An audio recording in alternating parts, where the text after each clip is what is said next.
Hello friends, स्वागत है आप सभी का हमारे यूट्यूब चैनल पर। फ्रेंड्स, आज हम आपके लिए ग्रामर का पार्ट 1 लेकर आए हैं। इंट्रोडक्शन ऑफ ग्रामर की इंट्रोडक्शन पर डिस्कस करने के लिए आए हैं। चलिए देखते हैं ग्रामर क्या होता है, ग्रामर की डेफिनेशन क्या होती है।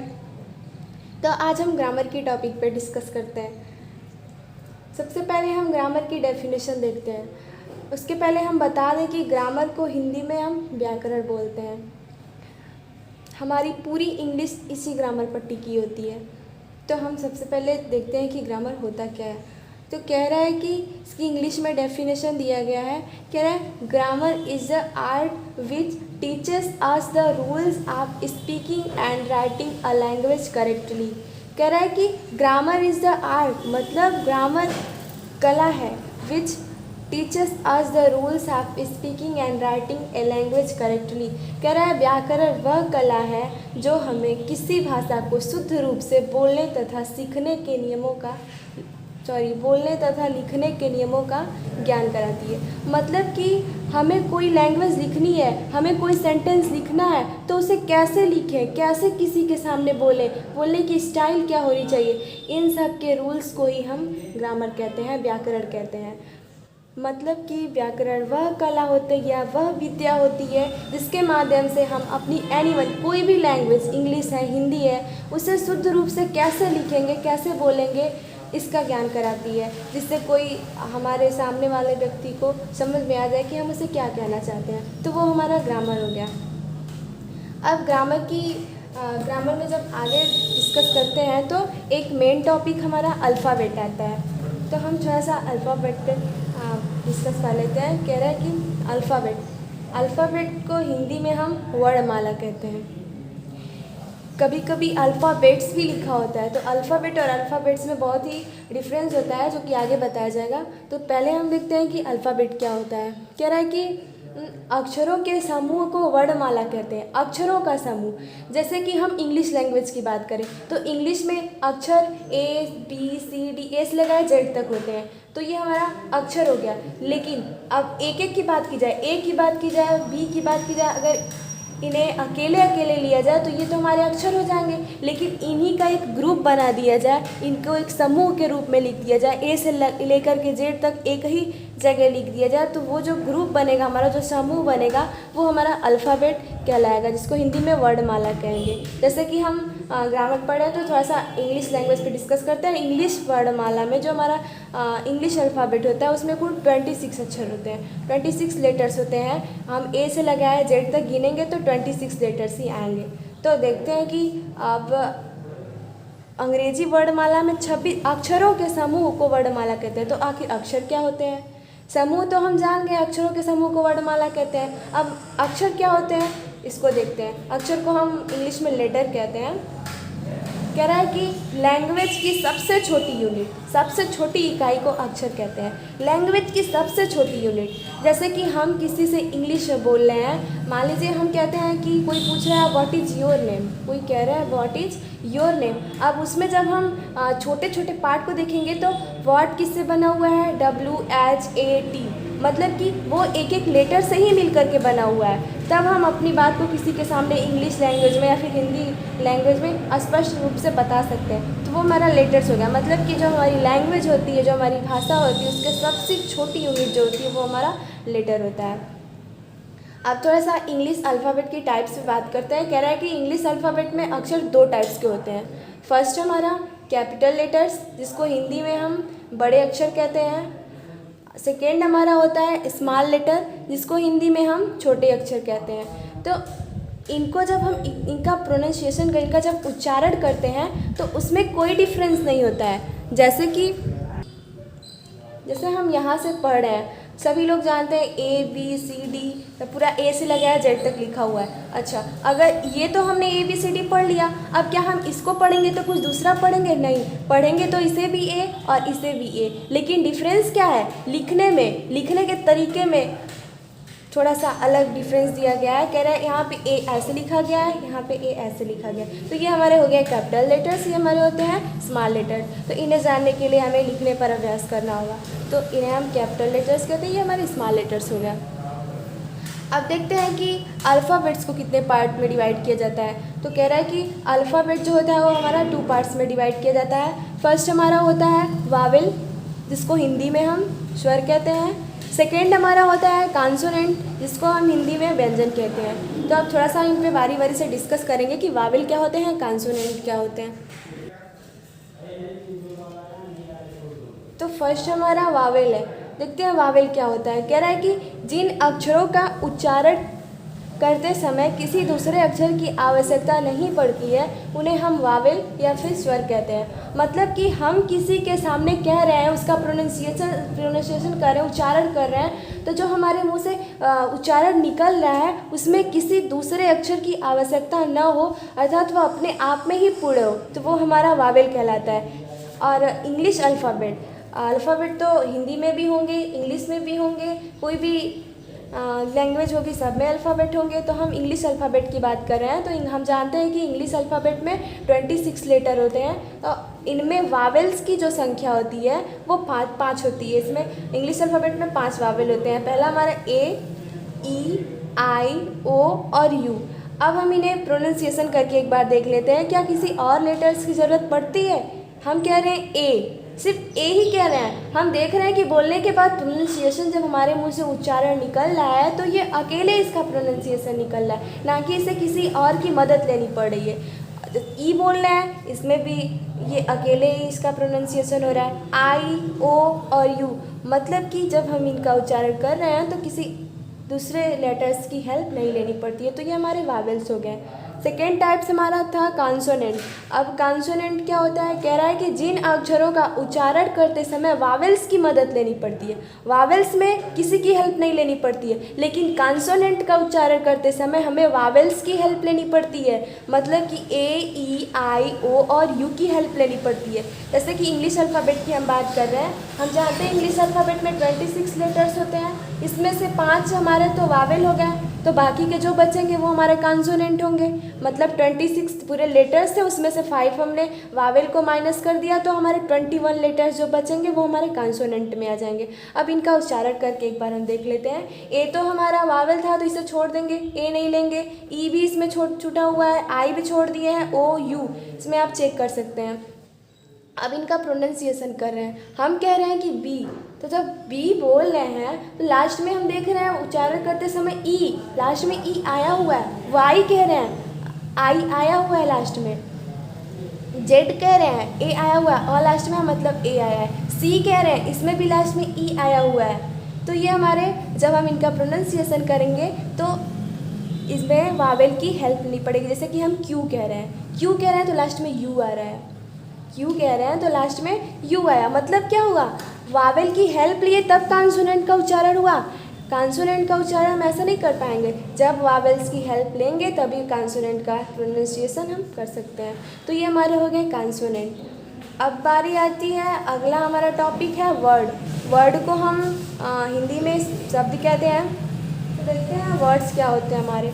पहले इसकी डेफिनेशन देख लेते हैं। कह रहा है कि 2 या 2 से अधिक अक्षरों के योग से शब्द बनते हैं।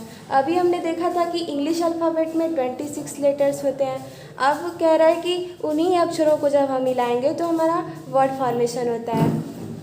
और इसमें एक और बात कही गई है। कह रहा है कि अक्षरों का ऐसा समूह जिसका कुछ निश्चित अर्थ होता है। मतलब कि ऐसा नहीं है कि किसी भी लेटर्स को मिला दे तो वो हमारा वर्ड फॉर्मेशन हो जाएगा, नहीं, अगर उसका कोई अर्थ हमें समझ में आए।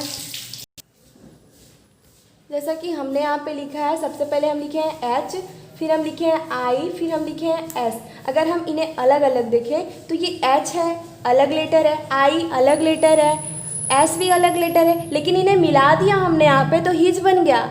अब हिज का कुछ मतलब होता है, उसका या उनका, हिज का मतलब होता है कुछ, मतलब इसका कुछ अपने आप में एक निश्चित अर्थ है, तो ये हमारा वर्ड कहलाएगा। अब ऐसे हम लिख ए बी सी डी, ये तो ए भी अलग लेटर है, बी भी अलग लेटर है, सी भी है, डी भी है, ई भी है। अब A B C D E को एक साथ लिख दे तो क्या ये कोई लेटर बना? अरे क्या ये कोई वर्ड बना? नहीं, इसका कुछ अर्थ ही नहीं है तो ये हमारा वर्ड नहीं कहलाएगा। जिसका कोई सुस्पष्ट अर्थ होगा वही हमारा वर्ड कहलाएगा। जैसे कि हम यहाँ पे कैट, एग्जाम्पल में हमने कैट लिया हुआ है, सी अलग लेटर है, ए भी अलग लेटर और टी भी अलग लेटर है। जब इन्हें कंबाइन कर दिए हम तो ये कैट बन गया। अब कैट का कुछ अर्थ तो होता है, हमें पता है कि कैट मीन्स बिल्ली होती है, तो ये हमारा वर्ड हो गया क्योंकि इसका कुछ एक निश्चित अर्थ हमें दिख रहा है। सेकेंड एग्जाम्पल हम लिए हैं रेड का। आर अलग लेटर है, ए और टी अलग, अगर इन्हें हम अलग अलग पढ़ें तो ये अलग अलग लेटर्स होंगे, लेकिन इन्हें कंबाइन कर दिए तो इसका एक अर्थ हुआ, तो ये हमारा वर्ड हो गया जिसके मीन्स चूहा, रैट मीन्स चूहा, तो इसका कुछ एक अर्थ हमें समझ में आए तो ये हमारा वर्ड हो गया। अब हमारी अगली टॉपिक आती है सेंटेंस की। तो देखते हैं सेंटेंस क्या होता है। इसकी डेफिनेशन देख लेते हैं। कह रहा है कि शब्दों का वह समूह जिसका पूर्ण अर्थ हो सेंटेंस कहलाता है। अभी हमने क्या किया था, लेटर्स को कंबाइन करके हमने वर्ड फॉर्मेशन किया था। यहाँ जब हमने इस लेटर्स को कंबाइन किया तो हमारा वर्ड बना। अब इन वर्ड्स को कंबाइन करेंगे तो हमारा सेंटेंस बनेगा। सेंटेंस मीन्स हिंदी में वाक्य होता है, हमने बताया। फिर देखते हैं कि इंग्लिश में थोड़ा सा इसकी डेफिनेशन देख ले। कह रहा है कि a combination of words that makes complete meaning is called a sentence. मतलब कि सब कॉम्बिनेशन ऑफ वर्ड, शब्दों का वह समूह, डैट मेक्स जो कि, जिसका, complete, that makes complete meaning जो बनाता है कंप्लीट मीनिंग, पूर्ण अर्थ, इज कॉल्ड अ सेंटेंस, उसको हम सेंटेंस कहते हैं। तो एग्जाम्पल हमने लिया है। कह रहा है कि he was a naughty boy. अब इन्हें हम अलग अलग देखते हैं तो ही एक अलग वर्ड है हमारा, वाज हमारा अलग वर्ड है, और ए कहेंगे कि ए लेटर है। इस पर हम आगे थोड़ा सा डिस्कस करेंगे। ए वर्ड भी होता है और लेटर भी होता है, क्योंकि ए का हिंदी में अर्थ एक भी होता है और ये लेटर तो है ही। तो इस पर आगे थोड़ा सा डिस्कस कर लेंगे तो डाउट क्लियर हो जाएंगे कि ये लेटर और वर्ड क्यों कहलाता है। तो और फिर देख रहे हैं नॉटी भी अलग वर्ड है, बॉय भी अलग वर्ड है, लेकिन इन्हें कंबाइन कर दिए तो he was a naughty boy. इसका हम किसी से कहेंगे he was a naughty boy तो सामने वाला समझ जाएगा कि वो उस लड़के को शरारती बोला है, नॉटी बोला है, कि वो लड़का नॉटी है। तो ये तो हमारा हो गया सेंटेंस, क्योंकि हमने इसमें क्या किया, हमने वर्ड को कंबाइन किया। जब हमने वर्ड को कंबाइन किया तो इसका एक कुछ पूर्ण अर्थ निकला। सामने वाला व्यक्ति समझ जाएगा कि ये इसके माध्यम से हमें क्या बताना चाहता है। तो ये हमारा हो गया सेंटेंस। अब अगली टॉपिक हमारी पैराग्राफ, अनुच्छेद की आती है। यहाँ पे कह रहा है कि अनेक वाक्यों को मिलाने पर पैराग्राफ का निर्माण होता है। पैराग्राफ को हिंदी में हम अनुच्छेद कहते हैं, इसको हम कभी कभी गद्यांश भी कहते हैं। कह रहा है कि अनेक वाक्यों को मिलाने पर पैराग्राफ का निर्माण होता है। मतलब हम कभी देखते हैं अपनी बुक्स वगैरह में कि ऐसे यहाँ पे 2-4 लाइन यहाँ पे लिखी होती है समूह में, फिर 2-4 लाइन यहाँ पे लिखी होती है, बीच में थोड़ा सा डिफरेंस होता है एक आध लाइन का। तो वो जब हमारे ग्रुप में लिखे गए हैं 2-4 लाइन, वो हमारे पैराग्राफ हो गए। और फिर छोड़ के फिर से नीचे लिखा गया तो ये दूसरा पैराग्राफ चेंज होते रहते हैं, थोड़ा सा यहाँ फिर थोड़ा सा यहाँ। तो उसमें देखते हैं हम कि एक ही सेंटेंस लिख दिए तो हमारा पैराग्राफ नहीं कहलाएगा, वो हमारा एक सेंटेंस कहलाएगा। लेकिन उन्हीं सेंटेंस को कंबाइन कर दिए तो इसे ग्रुप में लिख दिए तो वो हमारा पैराग्राफ हो जाएगा। तो पैराग्राफ क्या होता है, हमने बताया कि सेंटेंस को जब कंबाइन करते हैं तो हमारा पैराग्राफ बनता है।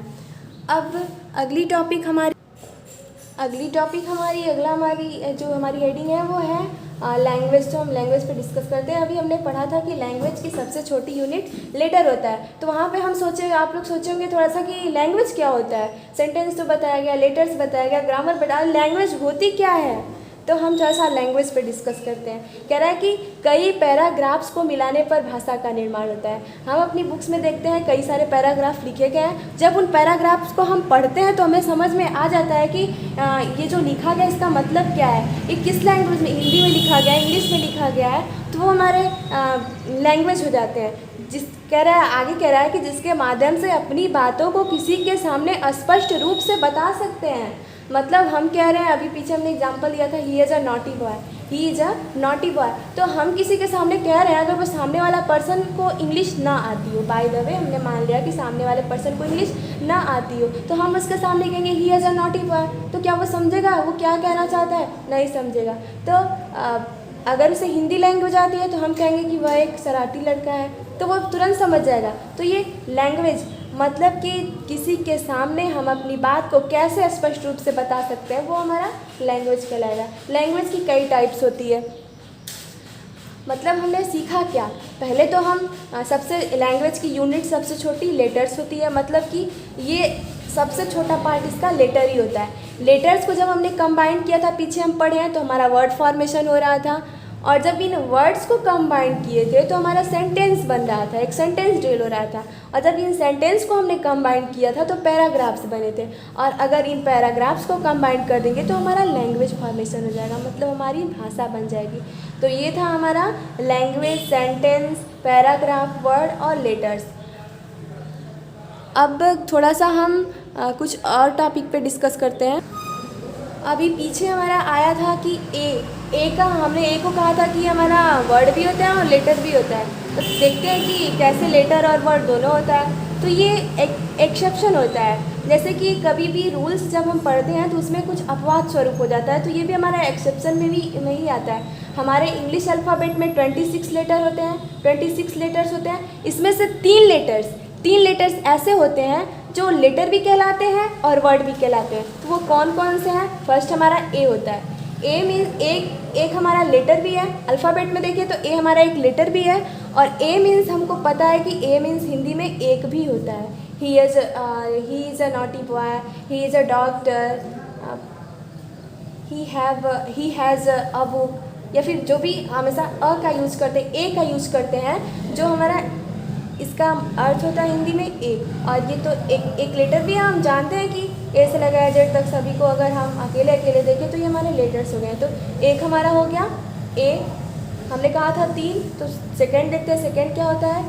फर्स्ट हमारा ए, दूसरा हमारा आई होता है। हम जानते हैं कि आई मीन्स जब कभी ऐसे देखते हैं आई एम अ डॉक्टर, कहते हैं कि मैं एक डॉक्टर हूँ, तो वहाँ पे आई यूज करते हैं। तो आई का हिंदी में मतलब मैं होता है। हम जानते हैं कि आई एक लेटर भी है, लेकिन इसका यूज हमने सेंटेंस में भी किया, जिसका कि एक खुद का अर्थ होता है। तो ये हमारा वर्ड भी कहलाएगा, क्योंकि इसका एक पूरा अर्थ स्पष्ट होता है। तीसरा वर्ड लेटर हमारा है ओ।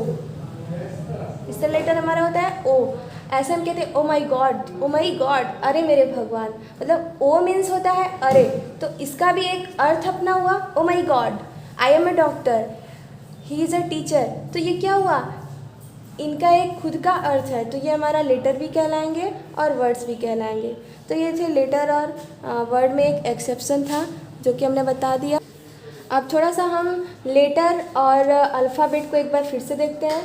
लेटर और अल्फ़ाबेट, हम सोचेंगे कि क्या लेटर और अल्फ़ाबेट एक ही होते हैं? ऐसा नहीं है। हमने बताया था कि जब जो लेटर्स का ग्रुप होता है, लेटर्स का जो समूह होता है, वो हमारे अल्फ़ाबेट कहलाते हैं। जैसे कि हम ए से लगाए, बी, सी ऐसे लिख दिए। अब इन्हें अकेले अकेले कोई पूछे, जेड तक हमने लिख दिया। कोई अकेले पूछे तो अगर बस ए की बात की जाए तो क्या पूछेगा कोई, क्या ए अल्फ़ाबेट है? तो नहीं, ए अल्फ़ाबेट नहीं है, ए बस एक लेटर ही है। जब ये ग्रुप में रहेंगे तभी इन्हें हम अल्फ़ाबेट कह सकते हैं। अगर इन्हें अकेले अकेले लिखा जाए और पूछा जाए कि क्या ये एक अल्फ़ाबेट है, तो ऐसा हम कभी नहीं कहेंगे कि ये अल्फ़ाबेट है, उसे हम लेटर्स ही कहेंगे, क्योंकि वो अकेले है। और जब ग्रुप में रहेगा ए से लेकर जेड तक, तभी हमारा ये अल्फ़ाबेट कहलाएगा। या फिर हिंदी लैंग्वेज की बात करें तो अ से लगाए, अगर ज्ञ तक रहेगा तभी ये अल्फ़ाबेट कहलाएगा। अगर हम अलग अलग इन्हें लिख देते हैं तो ये हमारे अल्फ़ाबेट नहीं कहलाएंगे, लेटर्स ही बस कहलाएंगे। तो ये था हमारा अल्फ़ाबेट और लेटर में थोड़ा सा डिफरेंस। अब एक और टॉपिक पे डिस्कस कर लेते हैं हम। कभी कभी लिखा होता है अल्फ़ाबेट, कहीं कहीं हम देखते हैं लिखा होता है अल्फ़ाबेट, और कहीं कहीं कोई कहता है अल्फ़ाबेट्स। तो हम सोचेंगे कि अब ये तो खुद ही समूह है, तो अब इसका कोई प्लूरल तो होगा नहीं, क्योंकि ये तो खुद समूह के रूप में है, इसमें खुद कई लेटर्स को कंबाइन किया गया है, तो इसका तो प्लूरल होगा नहीं, ये तो खुद प्लूरल रूप में ही यूज होगा हमेशा। तो अगर एस लगा दिया गया लास्ट में तो हम सोचेंगे इसका क्या मतलब होता है, क्या ये गलत लिखा गया है? नहीं, इसका भी अपनी जगह पे कुछ अर्थ होता है। तो हम थोड़ा सा इस पर डिस्कस। अल्फ़ाबेट, अभी हमने बताया था कि अल्फ़ाबेट मीन्स हमारा वर्णमाला होता है, तो ये हमारा गलत नहीं है, सही है। अल्फ़ाबेट मीन्स वर्णमाला होता है और ये लेटर्स का समूह होता है, लेटर्स का ग्रुप होता है, तो ये हमारा अल्फ़ाबेट हो गया। लेकिन अगर इसके लास्ट में एस लगा दिया गया तो ये हो जाता है हमारा लैंग्वेज, इसको हम भाषा कहते हैं। मतलब अल्फ़ाबेट और लैंग्वेज सेम होता है। अल्फ़ाबेट्स, अगर अल्फ़ाबेट में हम एस लगा दिए तो उसका अर्थ हमारा लैंग्वेज से उसका तात्पर्य हो जाएगा। तो ये हमारा था अल्फ़ाबेट और अल्फ़ाबेट्स में थोड़ा सा डिफरेंस था। तो आशा करते हैं कि आपको ये समझ में आया होगा। So thanks for watching my video.